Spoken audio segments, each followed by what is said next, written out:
Have some popcorn and get comfortable. This is Film Riot. Welcome to Film Riot, the show that takes the mystery out of the effects and techniques according to some of your favorite Hollywood films. I'm your host, Ryan Conley. Now today we have a great interview from Full Sail about casting, and the instructor had a lot of really good things to say. That works, right? Totally.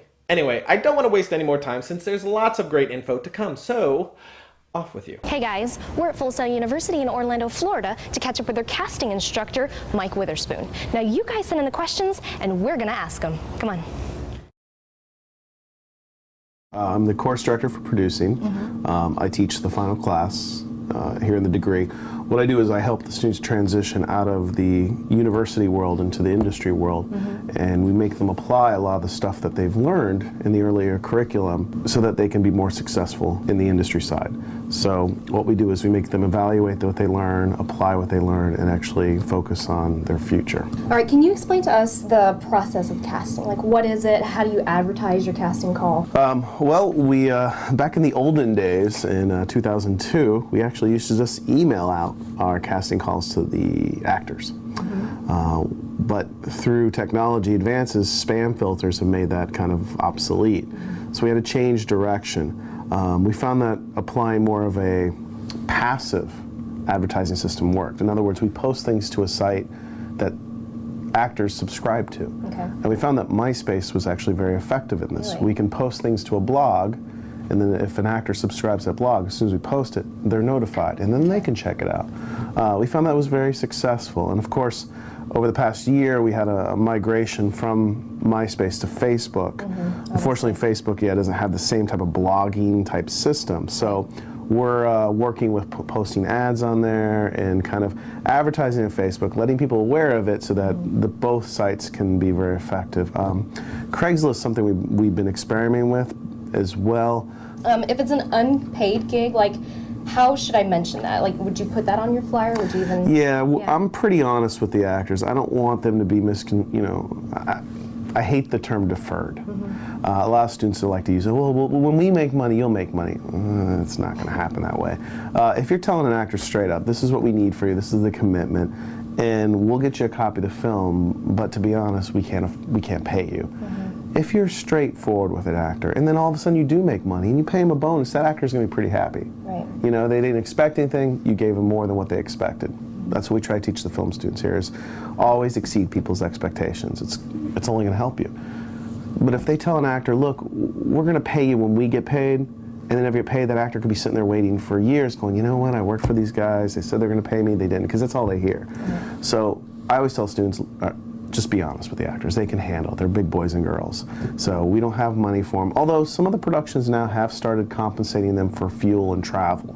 So if an actor comes and works on one of our sets, they fill up their car, they bring the receipt in, they get exchanged for cash. So it's something we can help them with. As far as the casting call is concerned, like, how would you run a casting call? Like, what do people bring? It's a good question.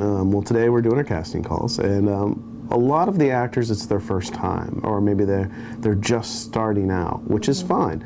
They may have not got headshots yet. They're still learning, their craft. What we do is we try to provide them with a very consistent, calm atmosphere. They can come here, they get a part of the script they can read, a little bit of biography of the character. We record the audition on DVD so that we have our own copies. So literally, they just need to show up.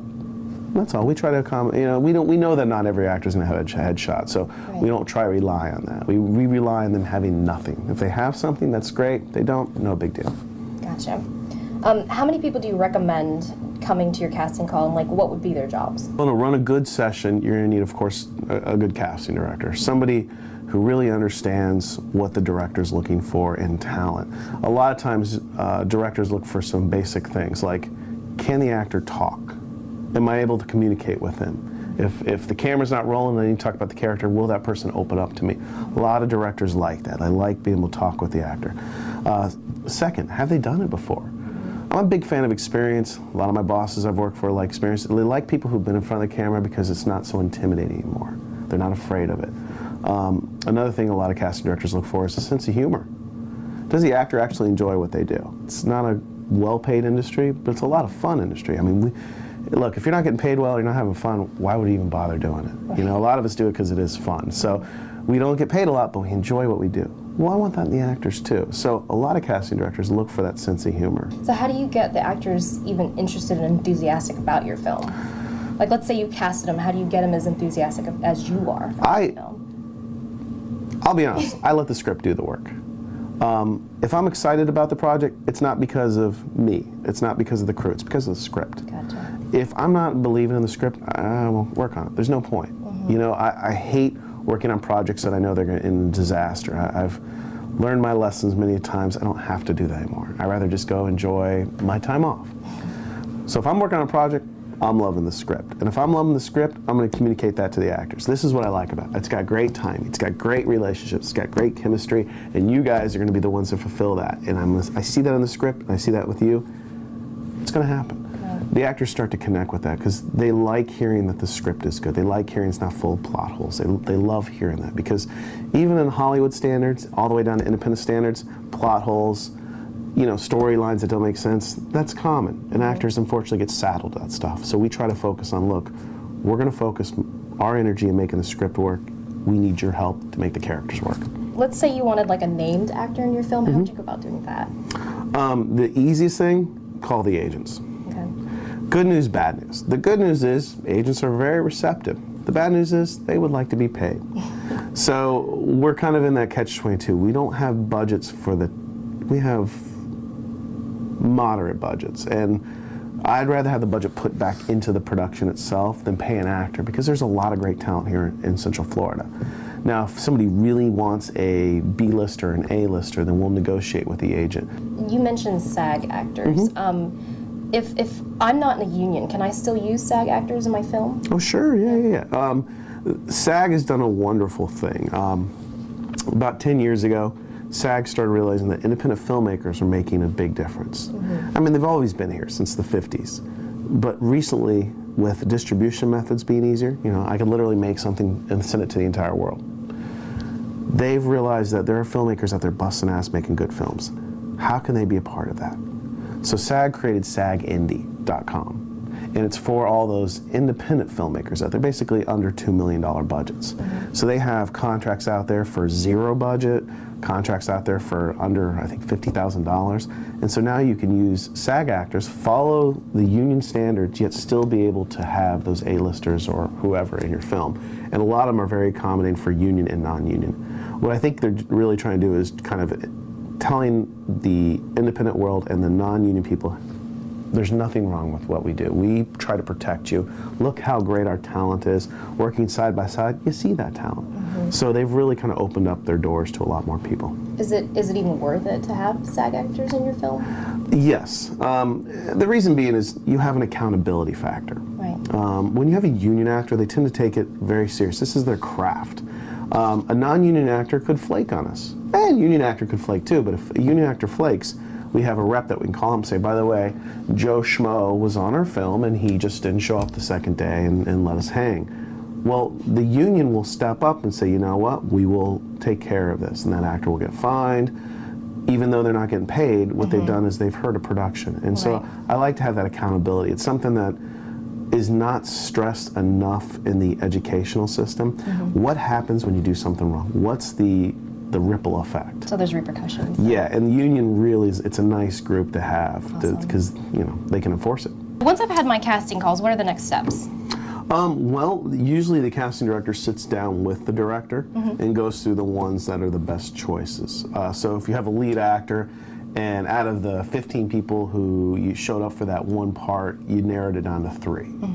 You show the director, you go, look, this person has good traits in his, this person has some traits over here, and this other. So out of these 3, what's your A choice, B choice, C choice? And bring a callback session. But typically, what I always suggest is a callback. Bring those 3 actors back in, let them sit down with the director. So the director's just only looking at those 3 and then makes a better guess or selection. And actually, it's more of a guess sometimes because you really don't know. I mean, you might have a great actor who is a great actor, another great actress, but there's no chemistry there. A callback may help facilitate it. Does that chemistry exist? You mentioned callbacks. What exactly are callbacks? Can you elaborate on that? Basically, it's what it is. You call back the actors you'd like to see again, and then now the director can sit down with those actors and work a little bit more closely with them. In a basic casting session, you see so many talent. I'm not a big fan of having the director there because it can slow down the process. I mean, because they work too much with that actor. Casting director is like, look, that person's no good. Let's just move on. A director will sit there and try to work with that person. So it slows down the process. Let the casting directors filter out all the ones that are just bad.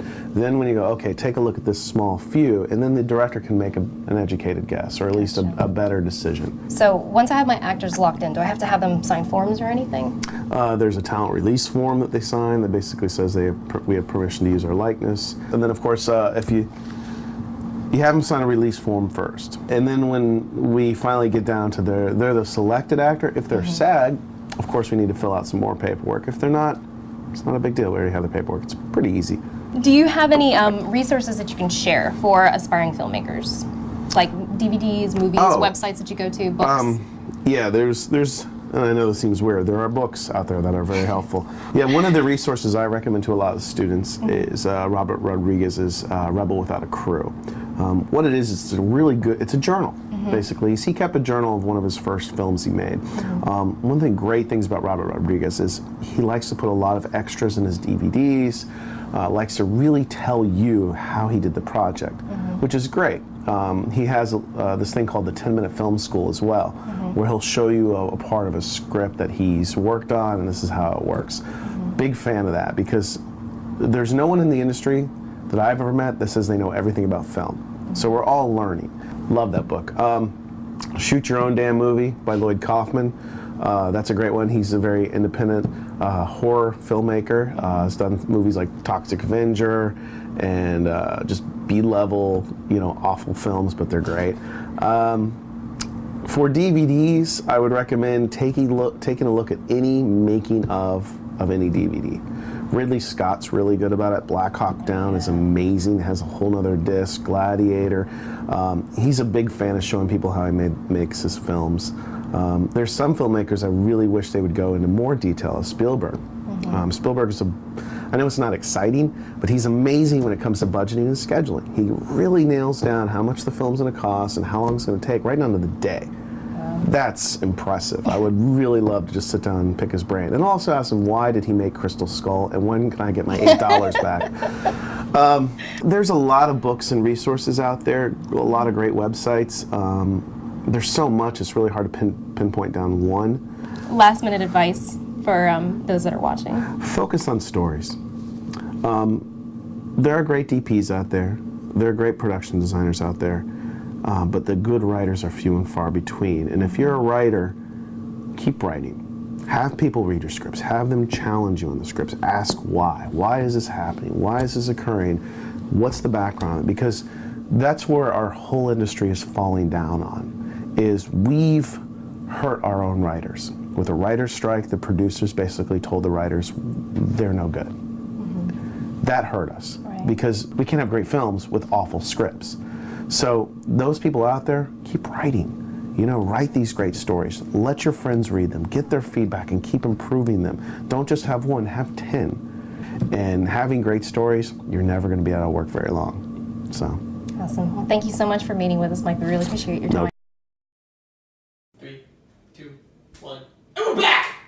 So a big thank you to Janelle, Mike, and Full Sail for opening their doors to us. Of course, don't forget about the Facebook page, and make sure you follow us on YouTube, because we're going to be posting some random videos throughout the month there as well. So I'm sure we'll get bored. But I'll see you next Thursday when I realize that a grease monkey is not what I thought it was.